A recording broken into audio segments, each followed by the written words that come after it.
জানিয়ে দেব এই মুহূর্তে হাতে পাওয়া সর্বশেষ বাংলা সংবাদ। শুরুতেই শিরোনাম। বাংলাদেশকে অস্থিতিশীল করতে ভারতীয় গোয়েন্দা সংস্থা রয়ের নতুন ষড়যন্ত্র।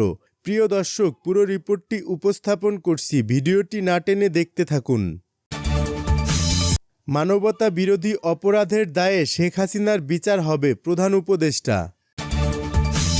মানুষকে প্রতিষ্ঠিত করার উদ্দেশ্যে জাকাত দিতে হবে, জামায়াত আমির। এবং শেখ হাসিনার ফাঁসির আগে ভোটের কথা নয়, সার্জিস। শুনছিলেন সংবাদ শিরোনাম, এবার বিস্তারিত। বাংলাদেশকে অস্থিতিশীল করতে ভারতীয় গোয়েন্দা সংস্থা রয়ের নতুন ষড়যন্ত্র। ভারতীয় গোয়েন্দা সংস্থা বাংলাদেশে নতুন ষড়যন্ত্রে লিপ্ত হয়েছে বলে দাবি করেছেন অনুসন্ধানী সাংবাদিক জুলকার নাইন শাহ। ২৭ ফেব্রুয়ারি তার নিজস্ব ভেরিফাইড ফেসবুক প্রোফাইলে একটি পোস্টের মাধ্যমে তিনি এ তথ্য প্রকাশ করেন।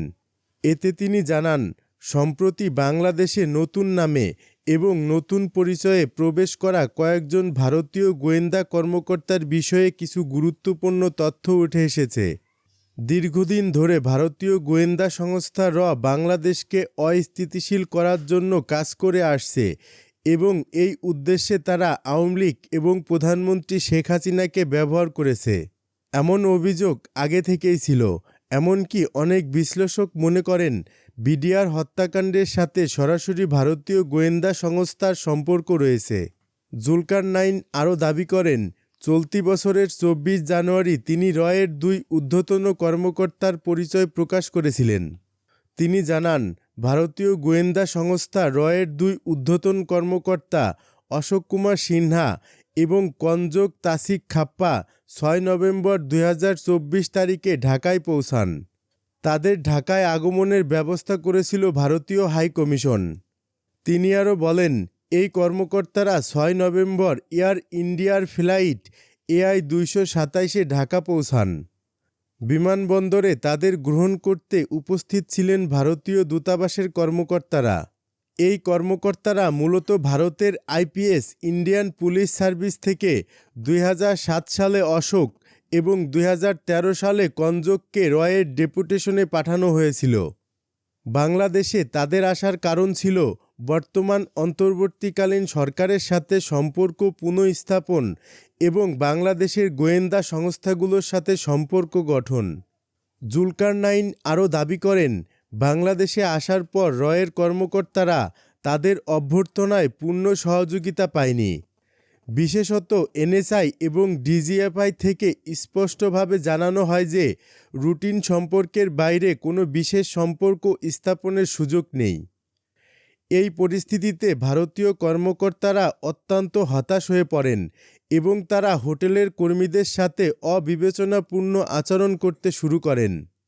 এছাড়া জুলকার নাইন শাহ দাবি করেন, ৫ আগস্টের পর থেকে ভারত এবং বাংলাদেশের সম্পর্ক অনেকটাই শীতল হয়ে গেছে এবং এর পেছনে শেখ হাসিনাকে আশ্রয় দেয়া, সীমান্ত উত্তেজনা এবং অন্যান্য ইস্যুগুলোর প্রভাব রয়েছে। এমন পরিস্থিতিতে বাংলাদেশের প্রতি ভারতীয় গোয়েন্দা সংস্থার নতুন ষড়যন্ত্রের উদ্দেশ্য কী? নির্বাচনের আগে বাংলাদেশকে অস্থিতিশীল করার চেষ্টা করছে কি এমন গুরুত্বপূর্ণ প্রশ্ন নিয়ে অনুসন্ধানী সাংবাদিক জুলকার নাইন শাহ তার মন্তব্য শেষ করেন। মানবতা বিরোধী অপরাধের দায়ে শেখ হাসিনার বিচার হবে, প্রধান উপদেষ্টা। মানবতা বিরোধী অপরাধী হিসেবে সাবেক প্রধানমন্ত্রী শেখ হাসিনাকে বিচারের মুখোমুখি হতেই হবে। কেবল শেখ হাসিনা নয়, তার সহযোগীদেরও বিচারের মুখোমুখি করা হবে। যুক্তরাজ্য ভিত্তিক সংবাদ মাধ্যম স্কাই নিউজকে দেয়া সাক্ষাৎকারে এসব কথা বলেছেন অন্তর্বর্তী সরকারের প্রধান উপদেষ্টা ডক্টর মোহাম্মদ ইউনূস। আজ এক প্রতিবেদনে এসব তথ্য জানিয়েছে ব্রিটিশ এই সংবাদ মাধ্যমটি। সাক্ষাৎকারে প্রধান উপদেষ্টা বলেন, শেখ হাসিনার বিচারের জন্য প্রয়োজনীয় তথ্য প্রমাণ আছে সরকারের কাছে, তবে তাকে দেশে ফিরিয়ে আনার বিষয়টি নির্ভর করছে ভারত এবং আন্তর্জাতিক আইনের উপর। তিনি আরও বলেন, শেখ হাসিনাকে ফেরত পাঠাতে আনুষ্ঠানিকভাবে বলা হয়েছে দিল্লিকে। এ বিষয়ে ভারতের জবাবের অপেক্ষায় আছে বাংলাদেশ। স্কাই নিউজের সাথে আয়নাঘর প্রসঙ্গে তিনি বলেন, আয়নাঘরগুলোতে ভয়ঙ্করভাবে মানবাধিকার লঙ্ঘন করা হয়েছে। আইন শৃঙ্খলা বাহিনীর এলাকার মধ্যে হওয়ায় সেগুলো জনসাধারণের জন্য উন্মুক্ত করা হয়নি। আয়নাঘরগুলোকে জাদুঘরে রূপান্তরিত করা হবে। টিউলিপ সিদ্দিকীর বিরুদ্ধে দুর্নীতির অভিযোগের প্রশ্নে ডক্টর ইউনূস বলেন, টিউলিপের বিরুদ্ধে মামলাটি খুবই গুরুতর। দেশে তার বিপুল পরিমাণ সম্পদ রয়েছে এবং সবকিছু খতিয়ে দেখা হবে। বিষয়টি গুরুত্ব সহকারে নিয়েছে দুর্নীতি দমন কমিশন। রোহিঙ্গা সংকট প্রসঙ্গে তিনি বলেন, বাংলাদেশে নতুন করে রোহিঙ্গা শরণার্থীদের আশ্রয় দেওয়ার ব্যাপারে মিয়ানমারের বিদ্রোহী গোষ্ঠী ও সীমান্ত সেনাদের সাথে নিয়মিত যোগাযোগ রাখা হচ্ছে বলেও জানান তিনি। মানুষকে প্রতিষ্ঠিত করার উদ্দেশ্যে জাকাত দিতে হবে, জামায়াত আমির। শাড়ি বা লুঙ্গি নয়, মানুষকে প্রতিষ্ঠিত করার উদ্দেশ্য নিয়ে জাকাত দিতে হবে বলে মন্তব্য করেছেন জামায়াত ইসলামীর আমির ডাক্তার শফিকুর রহমান।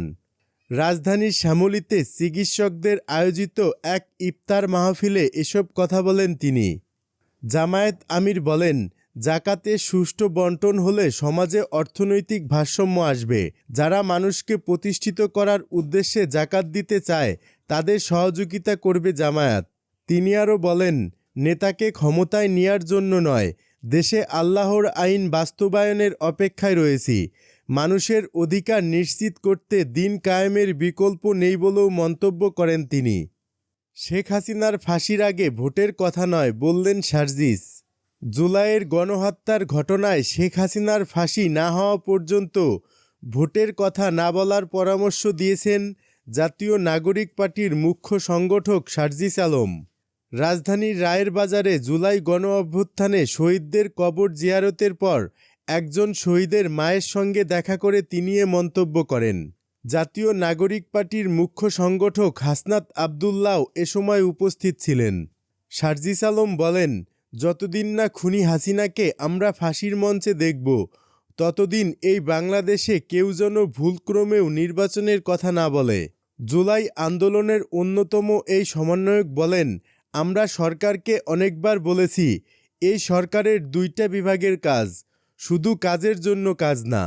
এটা তাদের রক্তের উপর দাঁড়িয়ে যে দায়বদ্ধতা নিয়েছে, এই দায়বদ্ধতার কাজ।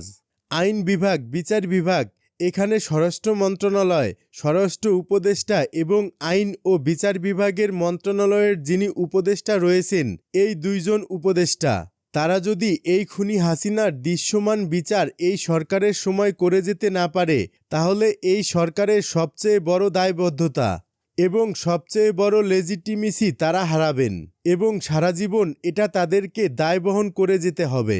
সার্জিস আলম বলেন, এই সরকারের সময় বিচার করতে হবে এবং যে সময়টুকু সরকারের আছে, নির্বাচনের আগে খুনি হাসিনাকে বাংলাদেশে নিয়ে এসে ফাঁসির মঞ্চে নিতে হবে।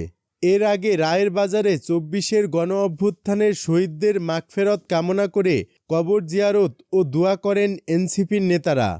এ সময় দলের আহ্বায়ক নাহিদ ইসলাম, সদস্য সচিব আক্তার হোসেন, নাসির উদ্দিন পাটোয়ারি, আব্দুল হান্নান মাসুদ, মুখ্য সংগঠক হাসনাত আবদুল্লাহ, সার্জিস আলম সহ দলের নেতারা উপস্থিত ছিলেন।